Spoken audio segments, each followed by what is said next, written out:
Hi, Genki Call here with the Soulforge offerings for the week of October 3rd, 2022. First, these are the mythics that we have left in this Soulforge cycle, or mythic cycle. There aren't very many left. We get 4 per week. There are only 5 here, so not this coming Monday, but the Monday after, we will start a new cycle with the mythics. It could be 5 months before the one you want the most shows up, or it might be on that very first week. So keep that in mind. Keep that in mind when you're deciding what mythics you want to craft. So let me do uh, the legendaries here. The legendaries, this one, remove all gems of a chosen color, gain 8 life boosted by the gems removed. You don't get any mana out of it, and summon a goblin, and gain an extra turn because he's a goblin. So, this trip isn't even as good as some of the epics out there. There are epics that summon 2 or 3 troops, and this guy is only going to gain life. Say there are 20 gems on the board that you remove, you're going to gain 28 life. That's it. That's not much. He does get an extra 20 life for being in the last position, but that just is at the start of the battle. He's just not that good of a troop, especially for a legendary. Emperor Corvash, however, is pretty good. Does damage to the first 2 enemies and stuns them and drains their mana. Plus, you stun a random enemy on 4+ gem matches, so if you need the stun, it's very, very helpful. Especially if you don't want to use Elementalist or in addition to Elementalist. It's a way to get those stuns in on your enemies without having, say, Obsidious with you. And Yao Guai, why did it do that? Yao Guai rocks. I love Yao Guai. He does damage to the first 2 enemies, boosted by his life, steals magic from both enemies, and transforms all purple gems to red, meaning that he can loop, which is fantastic. And boosted by his life, it's a 3-to-1 ratio. Let's say you had 99 life, it would do an additional 33 damage. Plus you can loop, plus you're getting an extra 8 magic every time you cast. And you steal life from the first enemy whenever you match red gems. So it's a lot of red gem matching with Yao Guai, so he's really an excellent troop, and if you've ever fought him on Guild Wars Day, you know just how good he can be. Medea, I think, is underrated, really. Uh, all mystics gain 1 magic on 4+ gem matches, making this purple number go up by 1 every single time. Damage to all enemies, enchant ally demons, and barrier ally mystics. I like to use an all mystic team or a mystic demon mashup team for delving, and it's actually really good for events as well. I don't use her outside of events or delving, but she's not a bad troop.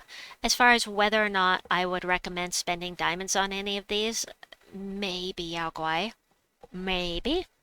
But in general, what I say with the legendaries is that if it's something you've got to have for your kingdom power level, or if it's something you just desperately want to have for a specific team, um, then just don't, because 800 diamonds, that could be going towards a mythic. So these guys are always here. Plague is one of the Apocalypse troops. The Apocalypse troops, they don't actually have a kingdom, so it's not going to help your kingdom power levels. Meaning that any Apocalypse troop, I would say, save until you have every other mythic in the game, because, you know, they're okay troops, they're okay mythics, but they're not going to help your power levels, and helping your power levels is what it's all about, really. In my opinion, that is the main focus that one should have, because it makes the game so much more enjoyable, so many more resources, so much more magic and life and armor, all of that, getting your power levels and your kingdom levels up. So, um, get all the other mythics, then do the Apocalypse troops, and save Xenos for last. That's my opinion. Tian, I actually really like Tian. I did a Mythic Spotlight on him, so I will add that in as a thumbnail at the end of this video. And he does heavy splash damage to an enemy, he stuns all affected enemies, and he does double damage if his attack is greater. So You know, if you have a way to boost his attack, sometimes you may not need to boost his attack depending on what level you are doing, what level you're fighting. And the summons are actually very good as well. And then he steals 2 magic from the first enemy at the start of his turn and halves the enemy gem masteries. That means less of a chance for your enemies to get a mana surge and get that extra mana every time they make a match. King Bloodwood. I have him now. I haven't really used him, but he does entangle, inflict bleed on a random enemy when matching 4+ gems, which means he'd be really good to run with Tannenbaum, who does triple skull damage to entangled enemies. And I think that's probably the best thing about King Bloodwood is this third trait. He does heavy splash damage boosted by entangled and bleeding enemies and steals 10 life from all enemies. He's not terrible. I just haven't really gotten around to using him. I'm not a big fan of splash damage in general, but it can be very useful if you're fighting something that is submerged or stealthy.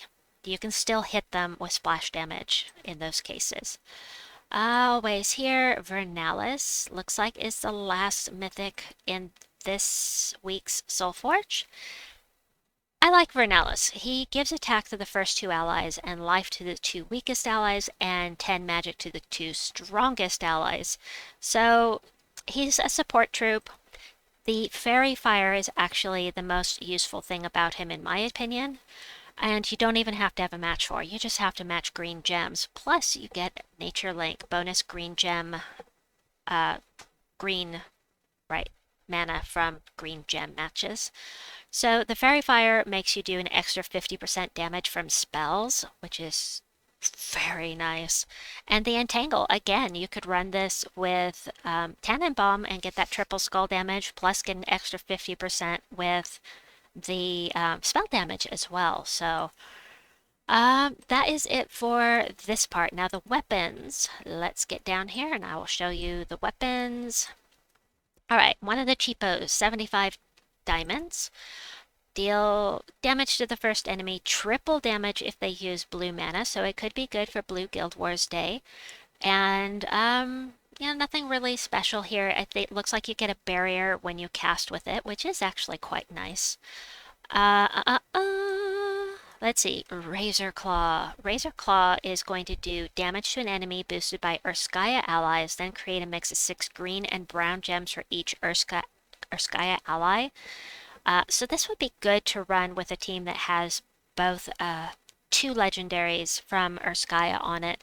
That would be Ursula, who gives the entire team a 50% mana start, and the other is King Mikhail. Thank you, sweetie. King Mikhail. He uses the brown, she uses the green. I mean, how often do you use an Urskaya team? But still, for events, could be good. Axe of the North, and I think this is the one that's more useful because this is Urska allies, not Urskaya allies. This is the bear troops, not the ones specifically from Urskaya. So damage and creates green and brown again, but instead of being limited to the kingdom, it's the troop type that it's limited to. And the Aegis of Urskaya. Remove all brown gems, deal damage to an enemy boosted by the gems removed. So you're removing all of those brown gems so your enemy can't use them. You do not get any mana out of it, but it does boost your spell. And if they're from Urskaya or if the battle's in Urskaya, do double damage. Also have the shielding here, so that looks like barrier to me. And then we've got, lastly, the Doomed Baton. Now, there are some YouTubers that are really loving the staff or the stave doomed weapons. However, you have to have the forged scrolls to level them up. Look, I don't have this leveled even once because I don't have the forged scrolls to level it. And I have it. I'm glad I have it, but is it worth 900 diamonds to you at this point in your game? It may be, but for me, it's really not. It's just one more weapon for Urskaya for me. And eventually I'll level it up. Eventually I'll probably use it. But at this point, you know, it just doesn't do that much unless unless you have it leveled. So that is going to be it for the Soulforge for this week. I hope that you've enjoyed this video. Please like and subscribe. Find the link to the Mythic Spotlight on Tian right here at the end of the video. Please like and subscribe. We'll see you soon. Bye-bye!